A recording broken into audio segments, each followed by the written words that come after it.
უკრაინის ფრონტში ეხება სიახლეებს, ამ მხრივ ბევრი საინტერესო იმედის მომცემი დინამიკა შეინიშნება და სტუდიაში შემომიერთდება ჯეოქესის თავდაცვისა და უსაფრთხოების მიმართულების დირექტორი გენერალ-მაიორი ვახტანგ კაპანაძე, მაგრამ მანამდე განვაახლოთ კიდევ ერთხელ ინფორმაცია დაკავებების თაობაზე და თქვათ რომ ირაკლი კალანდაძე, ანუკა გამსახურდია, ნანა ჯაფარიძე, ლეილა ცომაია დააკავეს და სულ ცოტა ხნის წინ 75 წლის გურამ ქუხილავა, პენსიონერი დევნილი აფხაზეთიდან და ასევე გვაქვს დადასტურებული ინფორმაცია ჩვენი კოლეგის ნინია კაკაბაძის დაკავებასთან დაკავშირებით. ასეთია დღევანდელი მონაგარი რეჟიმის, ამის პარალელურად ჩვენ სასამართლო პროცესების გაშუქებით დავიწყეთ. ნახეთ რომ ერთი ოჯახიდან 3 წევრი პატიმრობაში დატოვეს, მათ შორის პატივსაცემი ქალბატონი პედაგოგი, მისი და 5000 ლარიანი გირაუთი გამოუშვეს, ის დატოვეს იზოლატორში და მისი 2 შვილი 8 დღით ასევე დატოვეს, ხოლო კიდევ ერთ აქციის მონაწილეს, რომლის მიმართაც სისხლის სამართლებრივი დევნა არის დაწყებული, მას პატიმრობა შეეფარდა. ასეთია სიტუაცია ახლა ქვეყანაში, მათ შორის რუსთაველზე გამოსულ პროტესტის მონაწილეებთან დაკავშირებით. და დავიწყოთ საუბარი უკრაინაზე. ბატონო ვახტანგ, მადლობა რომ ჩვენთან ერთად ხართ. ისე მიმდინარეობს ეს პროცესები, რომ ძალიან გვიჭირს ფოკუსის გადატანა, თუნდაც ისეთ მნიშვნელოვან სივრცეზე, როგორც არის უკრაინა, თუმცა ყველა კარგად ხვდება, მათ შორის ჩვენი მაყურებელი განსაკუთრებით, რომ საქართველოში რაც ხდება, ეს არ არის რაღაც იზოლირებული მოვლენა, დიდი გეოპოლიტიკური დაპირისპირების გამოძახილი არის და თავისუფალი სამყარო ახალ კონტურებს იძენს მისი თავდაცვითი პოლიტიკის, ამ მხრივ შეერთებული შტატებისა და პრეზიდენტ ტრამპის პოლიტიკის მკაფიობა პუტინთან მიმართებაში განსაკუთრებით შესამჩნევია და ის სიტუაცია, რომელიც ახლა არის ბრძოლის ველზე, ასევე იმსახურებს ყურადღებას. კუპიანსკში, კრამატორსკში არსებული სიტუაცია მზეიმი ჰქონდათ რუსებს რამდენიმე დღის წინ, შემდეგ გაირკვა რომ საზეიმო არაფერი ქონიათ. მოვისმინეთ ძალიან საიმედო ინფორმაცია გუშინ წინ პრეზიდენტ ზელენსკის მხრიდან, რომელმაც თქვა რომ გერმანიან ახალი სისტემები პეტრიოტის გადაცა, რაც ჰაერსაწინააღმდეგო თავდაცვის უნარიანობას საგრძნობლად აამაღლებს, განსაკუთრებით ამ ზამთრის პერიოდში ენერგოობიექტებზე შეტევების პოტენციალის შესამცირებლად უკრაინისთვის. თქვენ უფრო სულფასოვნად გაამახვილებთ და დასვათ თავარ აქცენტებს, რა სიახლეებია ფრონტზე და რაც გვიქადის მომავალი. პირველ რიგში მადლობა მოწვევისთვის, მივესალმებით თქვენ მაყურებელს, მოგესალმებით თქვენ. ნამდვილად ახლა ძირითადი აქცენტი მთელ აი ამ 2000 კილომეტრიან გადაჭიმულ ფრონტზე არის მიმართული ცენტრალურ ნაწილში, ცენტრალურ საოპერაციო რაიონში, სადაც ხდება ძირითადი დაპირისპირება და ძირითადი ბრძოლები. ეს გამოწვეულია იმით, რომ რუსეთის გენერალურ შტაბის უფროს გერასიმოვს აღებული აქვს ვალდებულება, ეს ინფორმაცია, როგორც ინსაიდერული ინფორმაციით, რომ ნოემბრის შუამდე მან უნდა ეს ტერიტორია დაიკავოს და ნებისმიერ ფასად. ნებისმიერ ფასად. შესაბამისად ამას მოყვა ზუსტად ეს ცდილობები. პირველი ცდილობა იყო, რომ მოექცია დალყაში აღნიშნული ტერიტორია და აღნიშნულ ტერიტორიაზე ცდილობა იყო, რომ ჩრდილოეთიდან და სამხრეთიდან ორი მარწუხით შეეკრათ ეს ჩვენ ახლა უფრო კრამატორსკზე ვსაუბრობთ. არა, კუპიანსკის. მნიშვნელოვანია ისიც, რომ აი ამ ვითარებაში შეგვიძახდნენ რომ დაახლოებით 12000-იანი კონტინგენტია უკრაინელების ალყაში მოქცეული. რუსებმა ამ მიმართულებაზე თავ მოყვარს 170,000-იან დაჯგუფებას, რა თქმა უნდა ამ მიმართულებაზე, არა მარტო მხოლოდ აი ამ მონაკვეთზე. ცდილობა იყო ორი მხრიდან შეეკრა დალყა, კარგად მოგეხსენება დობროპოლიეს ეპოპეა, როდესაც რუსებმა ცდილობდნენ რომ ჩრდილოეთიდან შემოვლოთ, ის უკრაინელებმა მოჭრეს აი ეს შვერილი, რომელიც უკრაინელების სიღრმეში იყო შესული და ფაქტურად დაასრულეს განადგურება აი ალყაში მოქცეული რუსული დანაყოფების.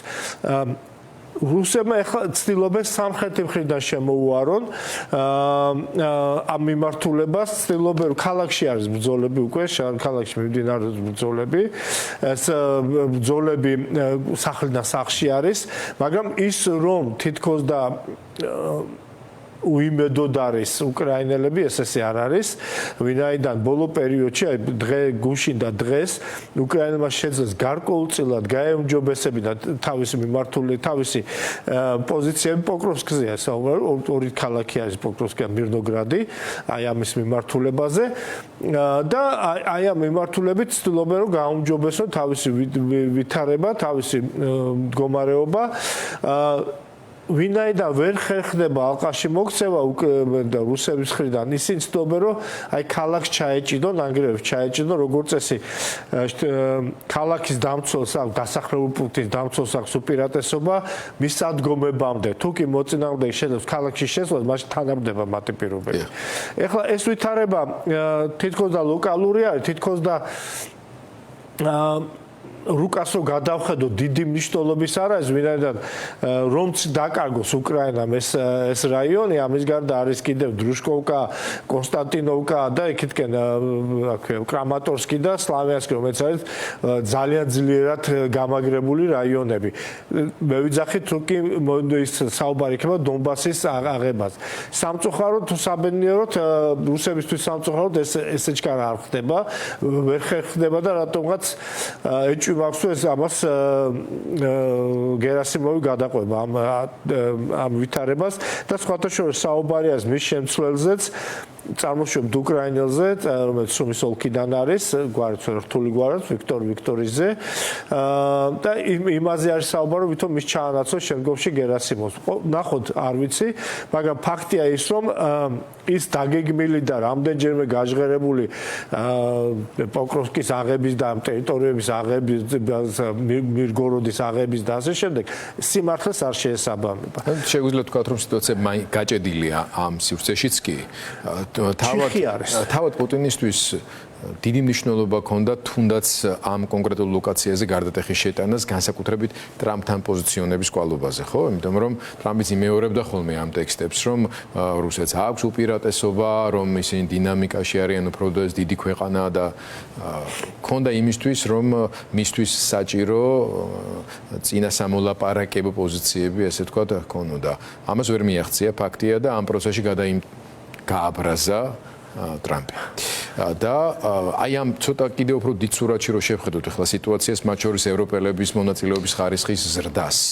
რა შეიცვალა აი ამ ბოლო ერთი თვის განმავლობაში?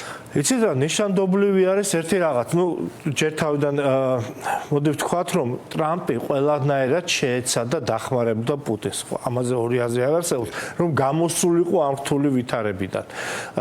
ეს მოლაპარაკებები, ეს ცდელობა, რომ რამენაირად დაეყოლებინა პუტინი, აი იდეალური იქნებოდა პუტინისთვის რაღაც ცეცხლის შეწყვეტაზე მოხდარიყო შეთანხმება.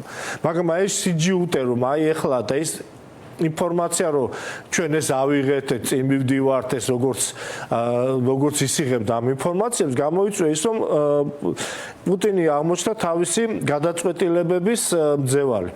და შესაბამისად აგრძელებს ძალა უნებურად უხდება აი ამ შეტევების გაგრძელება, აი ხალხის მიწყვეტა, ვინაიდან ახსენებრო აღებულია, ესეთი ისიც კი შემოვიდა ტერმინი კრედიტში გამარჯვება, რომ წინასწარ ეუბნებიან რომ ეს ავიღეთ და შემდეგ ხდება ათასობით ადამიანის ჩაწყვეტა, რომ რაღაც ნათქვამი გაამართლონ. ასეთ ვითარებას ამ პირობებში ძალიან ნიშანდობლივი იყო, აი ბოლოს ძალიან საინტერესო ინფორმაცია სერბეთმა განაცხადა, რომ ის მზად არის მიყიდოს ევროპას მის საწყობებში არსებული იარაღი და მნიშვნელობა არ აქვს, სად გამოიყენებს ეს ევროპა, თუნდაც უკრაინაში. ეს არის სერბეთი ქვეყანა, რომელიც ბოლო მომენტამდე ითვლებოდა ერთ-ერთ რუსეთ პრორუსულ სახელმწიფოდ. ამას დავუმატოთ ახლა ის გერმანიის მხარდაჭერა, ხო? ბრიტანელები Storm Shadows აწვდია მთავარია რომ რაოდენობა იყოს საკმარისი, თორე ეს მიწოდებები ხდება დიახ, დღეს ტომაჰოკები გადაიდო, მაგრამ ეს არ ნიშნავს იმას, რომ ეს არ იქნება. ზუსტად ასე თქვა კიდეს ტრამპმა, რომ მეჯერ არ გადამიწყვეტიაო. შეიძლება მითხრა შეიძლება არა. კიდევ ცდილობს დაიხოლიოს რაღაცა, კიდევ ცდილობს რომ იყოს ცდილობა და კიდევ ეს ერთი საინტერესო მომენტი.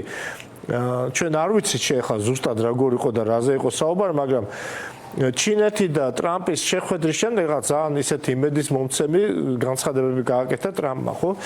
და ამავე დროს იმაზე რაზეც დათანხმდა ზელენსკი, ანუ გაყინვას, ნატოზე დროებით უარის თქმას, ასე შემდეგ, ეს ჩინეთის წინადადებები იყო თავის დროზე, როცა ადრე არ დათანხმდა ზელენსკი ამას. კი, გვახსოვს ეს. მაგრამ ზუსტად ჩინეთის საგარეო საქმეთა მინისტრის მიერ იყო არტიკულირებული, ზუსტად იგივე წინადადება. ზუსტად და ეხლა იმაზე თანხმდება და ეხლა თუ კი ეს ამერიკა და ჩინეთი რაღაცნაირად ერთი მხარე უკვე არის. ერთადერთი ადამიანი ვიც აგრძელებს ომს არის პუტინი. ამ ადამიანს შეუძლია შეწყვიტოს ომი. ომი არა უკაცრავად საბრძოლო მოქმედებები, ყოველ შემთხვევაში გაყინოს საბრძოლო მოქმედებები. აი ეს მომენტი არის.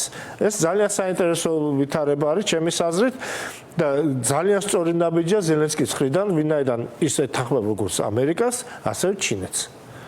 და ბატონო ხანკ არის კიდევ ერთი მნიშვნელოვანი სიახლეს ამას ვერ უწოდებთ, იმიტომ რომ ამას მთელი სერიოზული მუშაობა და წინაპირობები ჭირდებოდა. ერთის მხრივ ზელენსკი აგრძელებს აქტიურ დიპლომატიას პრეზიდენტ ტრამპთან მიმართებაში. აქტიურ მხარდაჭერას გრძნობს ნატოს სხვა წევრი სახელმწიფოების მხრიდან, არა მარტო ევროპული, კანადის განსაკუთრებით, იქნება ეს ასევე ავსტრალია, იაპონია მათ შორის, მაგრამ ამის პარალელურად აკეთებს ყველაფერს უკრაინის ხელისუფლება იმისთვის, რომ ადგილობრივი თავდაცვითი იარაღის შეტევითი იარაღის წარმოება აღორძინოს. ამ სიტყვას იმიტომ ამბობ, რომ ხა თქვენ კარგია თუ ამაზეც კიდევ უფრო მეც სიტყვით, რომ მაყურებლისთვის იყოს ნათელი, უკრაინა იყო ერთ-ერთი მთავარი მწარმოებელი საბჭოთა კავშირის პერიოდში შეიარაღების. და ამ მხრივ ინტელექტუალური პოტენციალიც არსებობს, საინჟინრო პოტენციალი, ინფრასტრუქტურა შეიძლება განახლებას და მორგებას საჭიროებს სიტუაციისთვის, მაგრამ აი ამ თვალსაზრისით რა პოტენციალი აქვს სინამდვილეში მართლაც უკრაინას და რა მნიშვნელობა აქვს კოლაბორაციას, თანამშრომლობას ისეთ მსხვილ საწარმოო რესურსების მქონე ქვეყნებთან, როგორც არის გერმანია, ბრიტანეთი და სხვა სახელმწიფოები, შვედეთი თუნდაც. მართლა ვზარდ აბსოლუტურად, ვინაიდან სამხედრო ტექნიკური პოტენციალი უკრაინაში იყო ძალიან დიდი. საბჭოთა კავშირის მასშტაბით ძირითადად მაინც თავმოყრილი იყო უკრაინაში ეს საწარმოები, იარაღის საწარმოები, ვინაიდან უნდა ყოფილიყო არც შორს და ცივი ომის პერიოდში ნატოს ქვეყნებიდან და არც ძალიან ახლოს. შესაძლოა იმ პერიოდში, როგორც მოგეხსენებათ, იყო კიდევ აღმოსავლეთ ევროპის ქვეყნები და შემდეგი ზოლი უკვე მოდიოდა ვარშავის ქვეყნები და აი აქ ზუსტად აი ეს უკრაინა მდებარეობდა ისეთ ტერიტორიაზე იმ დაშორებით, იმ ოპერატიული სტრატეგიული ოპერატიული დაშორებით, რაც საჭირო იყო აი ამ საჭიროებით ან შემთხვევის ომის პირობებში, რათა ყოფილიყო მიწოდებაც ადვილი და წარმოებაც უსაფრთხო. ეხლა ძალიან საინტერესოა ის ფაქტი, რომ ევროკავშირმა მიიღო გადაწყვეტილება, რათა უკრაინის სამხედრო სამრეწველო კომპლექსი ჩართოს ევროკავშირის სამხედრო სამრეწველო კომპლექსის საქმიანობაში.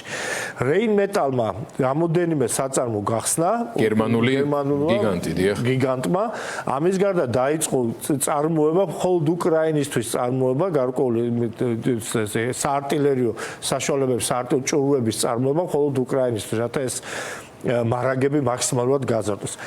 თუკი როცა დაიწყო ომი, უკრაინა ახდენდა მხოლოდ 10-12% თავისი მოთხოვნების წარმოებას, დღეს ეს რაოდენობა 30%-მდე ავიდა. 30-ზე გადააჭარბა ეს უკვე თავისი აკმაყოფილებს თავის მოთხოვნებს უკვე უკრაინა. ჩვენ გქონდა საუბარი და ძალიან ცნობილი ხო ესეთი ფლამინგოს რაკეტების წარმოებაზე. შორი მანძილის 3000-ზე მეტ კილომეტრზე შეუძლია ფრენა. აღნიშნული რაკეტა უკრაინული წარმოების საუბარია იმაზე, რომ აღნიშნული რაკეტის წარმოება უკრაინა ცდილობს რომ გაზარდოს იმაში თვეში გაზარდოს 200-მდე რაკეტის წარმოებაც კი მოახერხოს ამის წარმოება დღეს თუ 6 თუ 5-7 უშვებს თქვა დაახლოებით, ხო? ეს ძალიან მნიშვნელოვანი რაოდენობა და ასე შემდეგ და ასე შემდეგ. ამას დავუმატოთ ყოველთვის მაგალითად იგივე აი ამ რაკეტებისთვის საწვავის წარმოებას დანია ახორციელებს. შვედეთი ეგრეთ წოდებული ბალტიის 8-იანი ეს ქვეყნები, ბალტიის ქვეყნები მაქსიმალურად არიან ჩართული ასევე უკრაინის მხარდაჭერაში, უკრაინის მრეწველობის განვითარებაში, სამხედრო მრეწველობის განვითარებაში და ასე შემდეგ და ასე შემდეგ. ყველა ეს მნიშვნელოვანი დეტალი, მნიშვნელოვანი მაღალ ტექნოლოგიური დეტალი, რომელიც ჭირდება აი ამ დრონების წარმოებას, ეს ყველაფერი რა თქმა უნდა დასავლეთიდან შემოდის და მიდის ამ უკრაინაში. ასე რომ ჩვენ გქონდა საუბარი თქვენთან სტუდიაში, რომ ზუსტად აი ესეთ გამოფიტვაზე დაპირისპირებაში ძალიან მნიშვნელოვანია თუ გეხმარება და როგორ გეხმარებიან, მოკავშირეებს ძალიან მნიშვნელობა აქვს. ავიღოთ რუსეთი, ჩინეთი ღიად არ ეხმარება და არც მის ინტერესებში არ შედის, რომ რუსეთი იყოს ძლიერი. დარჩა ჩრდილო კორეა და ირანი. ამავე დროს ეხმარება ფაქტობრივად მთელი ევროპა ეხმარება უკრაინას. ანუ პოტენციალი მხარდაჭერის და დახმარების უკრაინას გაცილებით მაღალი აქვს, როგორც ტექნიკური, ასევე ტექნოლოგიური და ფინანსური, ვიდრე იგივე რუსეთს. რუსეთს აქვს უპირატესობა ცოცხალი ძალის ნაწილში და ამის კომპენსაცია და სენსიტიურობის არარსებობაში დანაკარგის მიმართ, მაგრამ ლოჯისტიკური თვალსაზრისით თუ ეს ინფრასტრუქტურა მოერღვა და ამისთვის არის მნიშვნელოვანი შორი მანძილის რაკეტების წარმოება ადგილობრივი, რომ არ ელოდონ ტრამპის ან ვინმესგან ნებართვებს, რომ მათ მიერ მიწოდებული რაკეტის ადრესები შეუთანხმონ და ამ თვალსაზრისით ძალიან საინტერესო დინამიკა არის. დიდი მადლობა ბატონო ვახტანგ, რას ველოდებით უახლოეს მომავალში თქვენი საზრით? იმიტომ რომ იყო ბევრს აერია, იყო ლაპარაკი, რომ აი კონტრშეტევას იწყებს უკრაინა და ასე შემდეგ, ამ დროს საუბარი იყო იგივე კუპიანსკში, იმავე ქალაქში დამატებითი ძალების შეყვანაზე, ბუდანოვიც იყო ჩასული, ვერტმფრენებით შეიყვანეს დესანტი, რაც მათ შორის მეტყველებს იმაზე, რომ რუსებს არათუ კონტროლი არა აქვთ იმ ქალაქზე, საერთოდ არ ფლობენ იმ ტიპის ტექნიკურ შესაძლებლობებს, რომ ეს არ დაეშვათ, ხო, ვერტმფრენებით დესანტი ჩამოსხეს, მაგრამ რაიმე ტიპის კონტრშეტევა ამ სეზონზე შეუძლებელია, ალბათ, ხო, სამხედრო თვალსაზრისით და სეზონურობის თვალსაზრისით. აქ არის საუბარი მასშტაბებზე. ტაქტიკური დონის კონტრშეტევები და დახევა წინ წასვლა ეს მუდმივად ხდება, მუდმივად გაგრძელდება.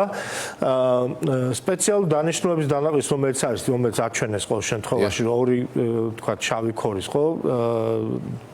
Black Hawk-ის ვერტმფრენით დესანტის გადასხვაზე ძალიან ნიშანდობლივია ეს ვერტმფრენები უკრაინის შეერთებულ ძალებში აქტიურად გამოიყენება.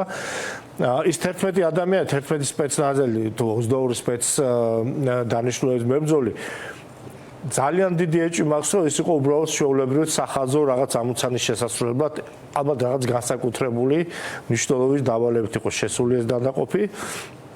რა თქმა უნდა, ოპერატიულ დონეზე კონტრდარტყმა, კონტრშეტევა, ამისი შესაძლებლობები და უკრაინას არ გააჩნია. უკრაინისთვის ახლა არც ცდილობს, ვინაიდან უკრაინისთვის ახლა მთავარია შეაჩეროს მოწინააღმდეგე, ყველა ნებისმიერ კონტრშეტევას, კონტრდარტყმას სჭირდება თავისი პირობები. ეს პირობები არის ის, რომ მოწინააღმდეგე იყოს შეჩერებული, მისი რეზერვები მოკვეთილი წინა ხაზიდან, შეუნდა გყავდეს შესაბამისი ძალა ამისთვის და ასე შემდეგ და ასე შემდეგ. ასე რომ ჯერჯერობით ეს პირობები არ ჩამოყალიბებულა. ამდენად დიდ კონტრშეტევას არ უნდა ველოდოთ. იგივე ნიშანია იმისაც, რომ აი თქვა ბელგოროდის წყალსაცავს დაარტყეს უკრაინელებმა და დააზიანეს დამბა და წყალით ახლა დაწმორილი არის ის ტერიტორიები, რომელიც დაკავებული ქონდა რუსეთის შეერთებულ ძალებს, ქვეითებს, ამოისო ის ტრანშები და სანგრები ამ წყლით, დაჭაობებული ეს რაიონი, ეს ნიშნავს, რომ არ თვითონ არ აპირებენ შეტევას. და ამავე დროს ამინდი, რასპუტიცა, ეს ისეთი ქვეყნების თუ ვითარებაში როგორც არის თქვა რუსეთი და უკრაინა, ამას ძალიან დიდი მნიშვნელობა აქვს. ეს არ არის ის პირობები, რომელიც ხელს უწყობს შეტევით მოქმედებებს. მადლობა ძალიან დიდი იმედით, შეწევნით და ლოცვით უკრაინის მიმართ, მათი გამარჯვების სურვილებით დამშვიდობოთ მაყურებელს. მადლობა გადაცემაში სტუმრობისთვის. გენერალი ვახტანგ კაპანაძე იყო ჩვენი გადაცემის ბოლო სტუმარი, მასაც ვემშვიდობები და სანამ თქვენ დაგემშვიდობებით, რომ შევაჯამოთ გარკვეულწილად უკვე თბილისში დაკავებების მთელი ეს სერიალი, რომელიც მიმდინარეობს. ჩვენი ბოლო ინფორმაციით სურათი ასეთი გვაქვს, რომ დაკავებულების რაოდენობა საღამოს კიდევ უფრო მეტად გაიზარდა. ჩამოვთვალოთ მათი ვინაობა. ირაკლი კალანდაძე დააკავეს აქციის მონაწილე. ანუკა გამსახურდია მეორეჯერ დააკავეს. ნანა ჯაფარიძე არის დაკავებული. ქალბატონი ლეილა ცომაია. არ ვიცი მე ქალბატონი ლეილა ზვიად გამსახურდიას და მერაბ კოსტავას დროიდან მახსოვს მათთან ერთად ეროვნულ მოძრაობაში ჩაბმული და შემდეგ ძალიან რთული წლები გამოიარა მან ეგრეთ წოდებულ ზვიადისტებზე ნადირობის და არც შემდეგ მოკლებია ასე ვთქვათ ყურადღება ბჭყალებში ხელისუფლებების მხრიდან არაერთხელ იყო დაკავებული და მართლა ძალიან სიმბოლური ხასიათი აქვს მის დაკავებას ივანიშვილის რეჟიმის მხრიდან. ასევე შევიტყვეთ იმის თაობაზე, რომ 75 წლის აფხაზეთიდან დევნილი პენსიონერი ბატონი გურამ ქუხილავა დააკავეს. ბატონი გურამი ცნობილი აქციის მონაწილეებისათვის დღეს არ აცდენდა ფაქტობრივად მას დროების ადამიანის სპეციალური მინი დოკუმენტური ფილმიც გვაქვს მომზადებული და მაყურებელს დღეს ან ხვალ შევთავაზებთ თუ არა თქვენ შეგიძლიათ დროების პლატფორმებზე ამ ფილმის ნახვა იმისთვის რომ კიდევ ერთხელ შეგვექმნეს წარმოდგენა ადამიანებზე რომლებიც არ წყვეტენ პროტესტს და მიუხედავად იმ საფრთხისა რომელიც მათ აშკარად ემუქრებათ ამ დრაკონული კანონებისა და მისი შემსრულებლების მხრიდან მაინც მიიღონ მონაწილეობა საპროტესტო აქციებში და ნინია კაკაბაძის დაკავების შესახებ შევიტყვეთ, ვერ ვიტყვი რომ რაღაც განსაკუთრებული მოულოდნელობაა, მაგრამ ასე ჟურნალისტებს თავიანთი საქმიანობის შესრულების დროს იშვიათად, მაგრამ მაინც აკავებენ ხოლმე იშვიათად და დღეს ეს მოულოდნელობა ამ თვალსაზრისით შეგვიძლია ვთქვათ რომ არის. მეტ დეტალებს ჩვენ ცხადია გავიგებთ უკვე ხვალ დილით თუ კონკრეტულად რა რალს აუყენებენ მას საპოლიციო უფლებამოსილებები და აღჭურვილი ინსტიტუტები და არა ნამდვილი პოლიცია. დღეს აქ ამით დაგემშვიდობებით ინფორმაციის განახლებულ ვერსიებს თქვენ იხილავთ ჩვენს სოციალურ პლატფორმებზე. განაგრძეთ ფორმულას ყურება და ფორმულა სოციალური ქსელებისთვის თვალის დევნება. მადლობა და ნახვამდის.